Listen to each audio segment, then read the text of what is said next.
you sure don't have to look very far in the 6th and 7th grade South Regional on the path to Naples, geographically speaking. But of course, there's a dynasty perhaps brewing down there in South Florida with Broward County. Sika, Alan Popadines, the National Scouting Director of YouthOne.com, as we're here to preview the 2016 edition of the 6th and 7th grade South Regional. And Broward County, where do you want to start? We saw North Texas, 6th, 7th, and 8th graders win it over the last 3 years.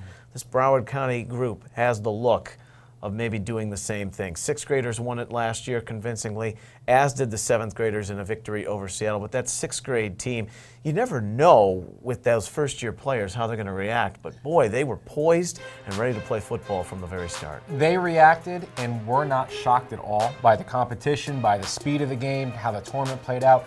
They were ready to go from the opening whistle. And, talk about a team and a program with just weapon after weapon after weapon. They're a deeply loaded area and program. 34-8 was the final score in that 6th grade championship game as they were victorious, and now we'll look to win it at the 7th grade level. Good thing is, the 7th graders already did that last year with a wild affair, but they put up a ton of points against Seattle.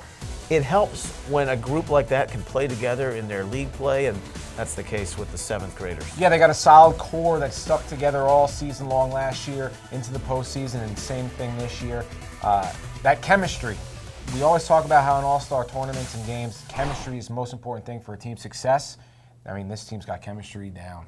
46-28 the final score in that 7th grade championship as Broward County looks to continue their dynasty in this region at the 6th and 7th grade levels. The matchups, which will all be in Gwinnett County, Georgia, as we unveil them to you starting on Friday, December 2nd. Houston will play GFL, while GMSAA takes on Broward County. Mississippi meets Tampa, and they'll play the winner of Kentucky, which receives a first-round bye. And Dade County hooks up with Southwest Florida. The 7th grade showdowns also in Gwinnett County. Houston will play GFL. Broward County will attack Sarasota. GMSAA looks to face off against Jacksonville. South Atlanta takes on Kentucky. Dade County meets Tampa. Central Florida will play Southwest Florida.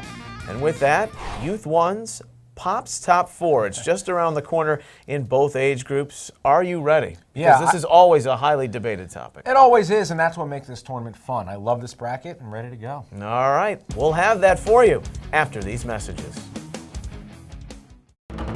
You can ask any coach, player, or fan. Before the beaches, the golf courses, the sunsets, Florida is known for football. But in Naples, Marco Island, you get them all. With the facilities and accommodations perfect for your off-season training, tournament, or event. Florida's Paradise Coast is Florida's sports paradise. The best youth football players in the country are at YouthOne.com. YouthOne.com has the Elite 101 report of the nation's top 101 players, the Freshman 450, rankings, recaps, and news for football and all youth sports. And now anyone can create an athlete profile and share their stats, videos, and skills with the world. Whether you want to be the best or see the best, go to YouthOne.com, celebrating the best of youth sports. The Path to Naples is brought to you by the Naples, Marco Island, and Everglades Convention and Visitors Bureau. Also by Battle Sports Science and Youth One. Welcome back to the Path to Naples. In our Garden State studios, we're looking at the 6th and 7th grade South Regional today. Sika, Alan Popadines. It's time for the Youth One Pops Top 4. We're going to start with the 6th graders. And I know you're chomping at the bit. Yeah, I am. I love this stuff. These 6th graders are new to this tournament. They're fresh, and they're going to get their eyes full. 4th seed. That's Kentucky, a team that has had some success in the past, maybe at the older age group levels. Yeah. But what do you like about these 6th grade Kentuckians? Well, with Kentucky, we know that we always have a big team. Traditionally, 6th grade, 7th grade, 8th grade, it does not matter. Their size has been fantastic. And, they have a lot of kids to choose from. That Kentucky Middle School Football Association has a lot of programs. They pick the best of the best, and usually Kentucky's very competitive. All right, Kentucky is your 4 seed. The 3 seed is Tampa. Right. We saw Tampa emerge last year as a new powerhouse in this tournament. And in a South bracket that's loaded, Tampa comes in. The older grades have kind of set the level of where these younger kids need to get to. And Tampa's got the leadership involved and the athletes down there to make it happen. They open with Mississippi come Friday. The 2 seed, the defending champs at this grade level, Broward County. Why are they not fit to be number 1 in your eyes? Well, with Broward County, I just want to see if there's a little bit of a let-off or back down from last year's team. They were so fast, so explosive, so many weapons. Do some of these kids think maybe I'm not good enough to play? Maybe that comes in. I'm not saying that is. It's just a possibility. But nonetheless, Broward is no doubt a powerhouse. Look at that southern Florida area, the amount of NFL and elite talent that comes out of there. There's no doubt Broward's going to be competitive again. I see what you did strategy-wise. They're the 2 seed. They're playing your 1 seed right off the bat in the first game, and that's Georgia Middle School, GMSAA. Seen some good youth development from this organization over the last few years. Right, and what I really like about GMSAA this year is just how big of an organization GMSAA is. They have a ton of schools, I think close to 40 schools that they can choose athletes from.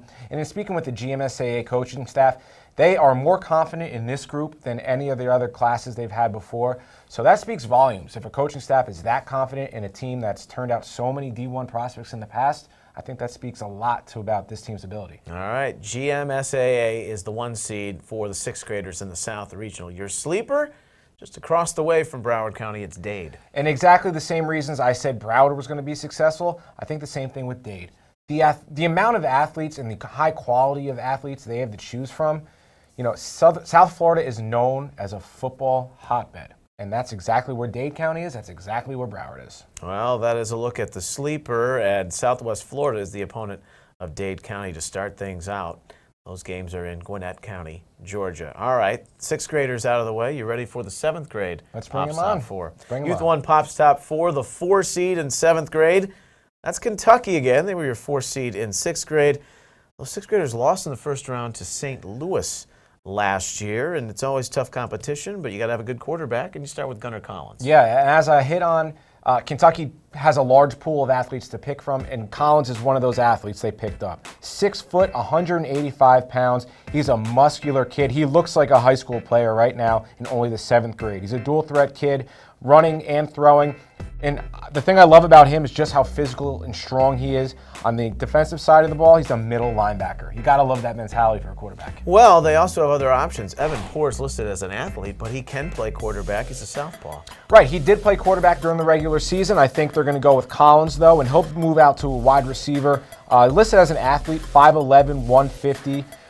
Sure-handed as a wide receiver. He'll also play some outside linebacker because of how fast and physical and strong he is. And then, God forbid something happens to Collins, or maybe a situation calls for Poor to line up under center. Not a problem doing that at quarterback. Boys from the Bluegrass State in 7th grade open with South Atlanta. That's the 4 seed Kentucky. The 3 seed is GFL. Now we know the success and pedigree they've had at the 8th grade level. It's wondering if the 7th graders will ever make that step, maybe getting to a national semifinal. Lost in the regional final to Broward last year.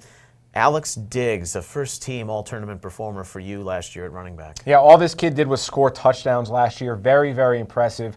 He's been the best player on this age level in GFL, for as long as any of the coaches can remember from the guys that I've spoken with. He's grown a little bit. Last year he was small, kind of surprised people that such a short and light kid could score as many touchdowns as he did. He's grown up. He's gotten more physical. He's just as complete of a back and still probably the best player in GFL. Fantastic wide receiver in Daniel Martin. Not only a great tournament in 2015, but great at Top Gun. Yeah, at Top Gun. He's one of those can't-miss wide receivers at this age group. He's already 6 foot, 6'1", 150 pounds. He just looks like he's that wide receiver that's going to be the big play threat down the field. Great hands. Still learning the position, still figuring out his body because he is so tall and long and lean. But this kid is going to create mismatches, and good luck if they decide to high point the ball to him in the end zone. GFL meets Houston in their opening game. This is in the 7th grade South. The 2 seed, Pops Top 4, that's Tampa. They were regional semifinalists before bowing out to Broward, but who didn't along the way last year. Right. James Smiley, We can laugh about that. But he's a thunderback running the football. 5'8", 180 pounds. He's part of a three-headed monster back there. He's the power guy. He's going to pick up those tough yards. And in a bracket like the South and against such heavy competition, you know, those tough yards might be the difference maker. And Smiley could definitely pick those up. First team all Youth 1 top gun on the defensive side of the ball, Jahari Clemens for this Tampa group. Love this kid. Absolutely love this kid. Couldn't be higher on a defensive lineman from this class if I tried. This kid has FBU All-American written all over him for the future. You know, 6 foot, 260 pounds, physical, defensive end. He's got an uncle who played in the NFL, so if that Clemens last name sounds familiar, put 2 and 2 together. The kid is a stud, special athlete. Tampa's the 2 seed. Broward was the 2 seed at the 6th grade level, but here at the 7th grade level, they're back at number 1, looking to win another championship. 6th graders did so last year, 34-8. Start with a good quarterback. He's not all that big. They call him Tiger Teron Dickens, and I was so impressed watching the poise of this young man play last year. Throughout the tournament, this kid was setting records left and right with what he was doing. Then in the championship game, 3 touchdown passes and walked away with the Youth 1 MVP. You know, I can't say enough about this kid. And if we could make an entire show on this Broward County 7th grade team just with how loaded they are. But the rich get richer because they have one of the top quarterbacks in the nation playing for them this year in Chad Masco. Oh my goodness. Get ready, folks. Cam Newton 2.0. We're talking 6'3", 180 pounds already. The kid can run. He can throw. There's no other comparison I can make than Cam Newton. Cam Newton or Superman. I don't know what to say. Because if Dickens comes out or they, you know, need to substitute or run some crazy packages, you know, he's just going to come in and throw the ball or run you guys over. It's going to be crazy. Does he have a yogurt sponsorship yet, though? That's the key. Well, that'll come in a couple of years, I'm sure. Maybe the attire is like Cam Newton's as well. That's Broward County, the 1 seed in the 7th grade South region. Your sleeper team is Southwest Florida. Good defensive player in Jason Landrum leading the way for the linebacking core. Yeah, he made first team all FBUNC last year. A very good-sized kid, 5'8", 5'9", 165, 170. Really can go sideline to sideline. One of those kids who's versatile enough to play outside and run with receivers or backs, or middle linebacker and come up and support the run. You know, he's one of those kids that causes those snot bubbles. You love to watch him play. Good-looking linebacker. Speaking of versatility, also on that team, Southwest Florida, Zach Maplika. Yeah, he can play a bunch of positions. You know, if you by watching his film, you see him at running back, linebacker, some safety, some position you consider an athlete. One of those kids who can do it all and will certainly help Southwest Florida. All right, that's your sleeper, Southwest Florida. They start with Central Florida down there in the 7th grade South. Some other players to keep an eye on at the 7th grade level. Logan Tanner for Houston. We've seen some good tight ends out of the Houston program in general. This is an honorable mention, Youth 1 Top Gun All Selection. Yeah, you know, at the 7th grade level, a tight end is usually a kid who's, you know, too slow to be a wide receiver, not big enough to be a lineman. But this kid, Tanner, is a tight end to the core. He's got great size, great mobility. Reminds me a little bit of Witten from the Cowboys. I mean, that's a big comparison, but I think this kid can do something like that. Marcus Allen, not the Hall of Famer, but we'll hold out hope because his older brother Derek was a star on those GFL teams a few years ago. He's playing for GMSAA. Yeah, Derek was a stud. There's no other way to put it. But with Marcus, I mean, he's just as good, if not better at this age. He doesn't have the size right now that his older brother did, but you let this kid return the ball, you put him on defense, he's going to be a lockdown corner, or like I said on special teams, he's going to return kicks and punts, do whatever he can to get his hands on the ball. When I think of the first FBU National Championship in 2011, I think of that running back Joseph Clark for Central Florida. It's been a while since they emerged, but they've got a player here in Jeremiah Conley who could perhaps put them back on the map. And with Connolly, you got a kid who can do it on both sides of the ball. Defensive back and as a running back, a dynamic kid, an athletic kid. As a corner, he can lock down your top guy. As a running back, he can wiggle and get upfield for those tough yards. A very good athlete who will also return punts. Some other players to keep an eye on in the 7th grade South Regional. Pop's parting shot for the 6th and 7th grade edition of the South. We've already spoken of what Broward County hopes to establish as a dynasty, but you wonder if any other teams will scare them off of that ledge. Yeah, I don't know if they will. I mean, to be as honest as I can, Broward County just has a ton of athletes. Look at the scores of the championship games last year. They ran away in both of them on the 6th and 7th grade level, and it'd be hard-pressed to not see them return in at least one of those. You're ready to kick that ball. I'm ready to kick the ball. You might Neil. kick the ball. The ceremonial kickoff on Yeah. Friday, December 2nd. Of course, you'll help anchor the coverage here from our Garden State studios. FBUNC.com is the place to find it, as well as the YouTube channel, FBUNC. Now, of course, we have live streaming games that come third round, and we'll put teams into Southwest Florida down in Naples for the quarterfinals in about a week and a half after the tournament starts. So that should be exciting. Make sure you check that out. All the links on FBUNC.com. He's Alan Popadines of Youth1.com, the National Scouting Director. I'm Neil Sika. We're with you all the way on the path to Naples. As today, we looked at the 6th and 7th grade South Regional. Thanks for watching, everyone.